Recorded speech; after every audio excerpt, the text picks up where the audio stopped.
fut un temps, je disais ma mère, j'avais un trou et les gens ne comprenaient pas de qui je parlais par ce trou, de la vraie ou de l'autre. Et à la Elle place, voulait que je l'appelle maman, mais ça comprenait. n'avait aucun sens pour moi, parce que j'avais déjà une maman. C'était pas une cicatrice. Un jour, ils m'ont fait asseoir sur le lit dans ma chambre. J'avais 5 ou 6 ans.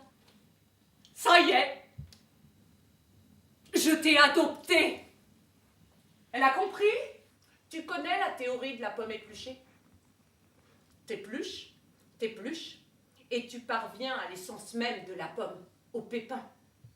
Tu retires ton masque, tu enlèves ton armure pour te dévoiler toi, qui tu es vraiment, sans tes peurs ni toutes tes couches superficielles, pour faire qu'un avec ton entourage, avec le monde qui t'entoure.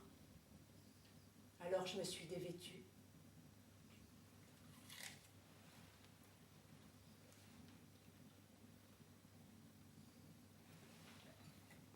J'ai été malade peut-être. J'ai halluciné sans doute, mais je suis pas bête. Ça, j'ai des certitudes.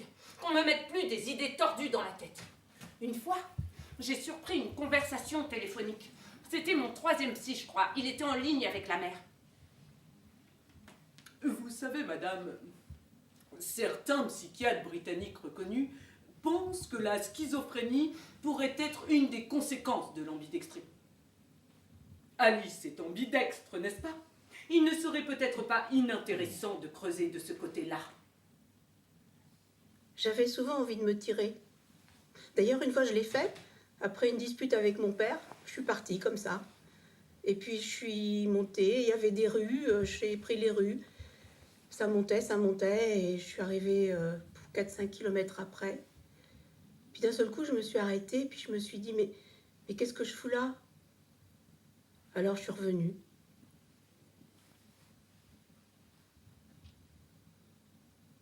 Entretien clinique numéro 91. Sujet Alice, âge 14 ans.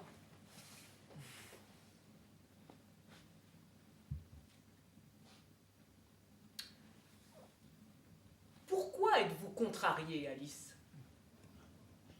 N'aimez-vous pas votre sculpture? Bah non. Pourquoi non? N'êtes-vous pas fière de vous? Ah putain, c'est pas le problème. C'est juste que j'en ai rien à foutre, moi, de votre thérapie par l'objet d'art. Je suis pas une artiste, j'ai fait de la merde, c'est tout.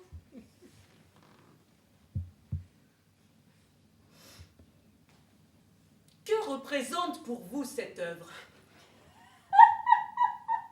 Mais rien, putain. Et c'est pas une œuvre. Vous virez à l'obsession, ma parole. Pire que ma mère. Oui.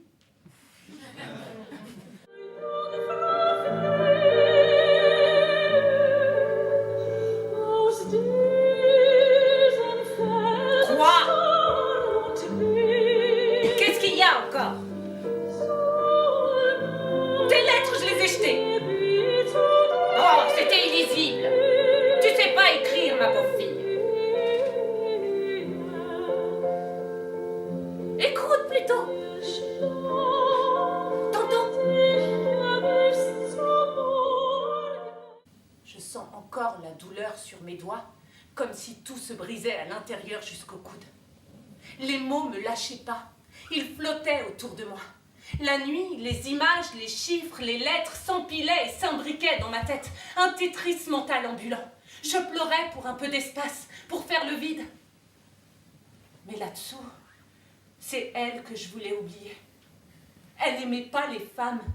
Le frère a toujours échappé aux règles et elle laissait tout faire à papa qui dormait de moins en moins à la maison. On la retrouvait au petit matin, les yeux rouges et enflés.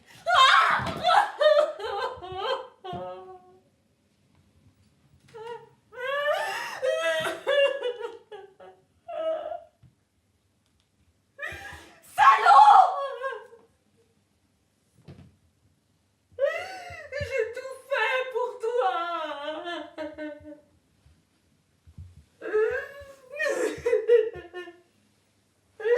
Pitié, pitié, reviens. Mais foutez-moi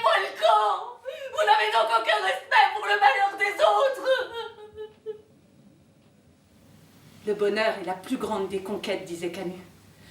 Celle que l'on fait contre le destin qui nous était imposé. La mère avait suivi son destin. Mais ma vraie mère, qui était-ce dans tout ça? Comment être une mère à mon tour là-dedans? Comment ça se joue? Qui je suis? Je rejette la faute sur personne. J'ai plus de manque. Je sais que tout est là à l'intérieur. C'est une question de vibration. Je vivre ma vie. J'ai tué la mère et je suis devenu un fils. Je formule mon désir et il devient ma réalité. Quand la mère a pris mon fils au foyer après plusieurs mois d'allaitement, j'ai cru mourir. Toutes ces années dites de démence, aucune mère peut supporter ça. Personne m'écoutait. Et elle, la mère, elle avait bien trop peur de ce que les autres pouvaient penser, alors elle m'a fait taire.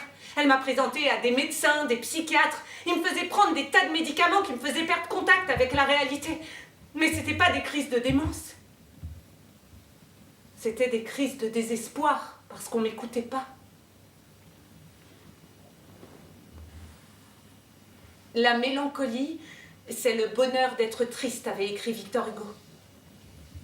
Ça, c'est ce que la mère comprenait pas et supportait pas chez moi. J'étais mélancolique. Quand on faisait l'amour, il s'écoulait un laps de temps indéterminé. Un suspens dans le présent. Puis il reprenait son souffle et se retrouvait à nouveau dans son salon avec les bruits de la rue parce qu'il n'écoute pas au-delà comme moi. Ce que j'entends, c'est la vie dans son entier. Ces voix dans ma tête, ce sont celles de mes ancêtres. Ce que je ressens, la brise sur mon visage, c'est le souffle divin.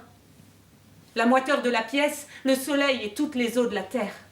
La sécheresse dans ma bouche, l'aridité des planètes lointaines et les sables du désert. Il m'a jamais demandé ce que je ressentais. Il pensait m'aimer, il m'aimait mal. Pas comme on doit aimer une sœur, parce qu'après tout, elle était complètement tordue, cette situation. Il a cru qu'on pouvait revivre la première fois, tout effacer et faire semblant.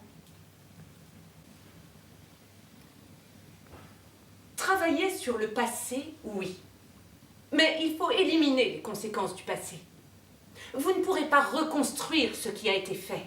Il faut vous construire nouveau, avec votre force qui est à vous. Vous avez besoin de l'amour de vous-même essentiellement, Alice. Êtes-vous heureuse? Je vous ai dit, je suis plate.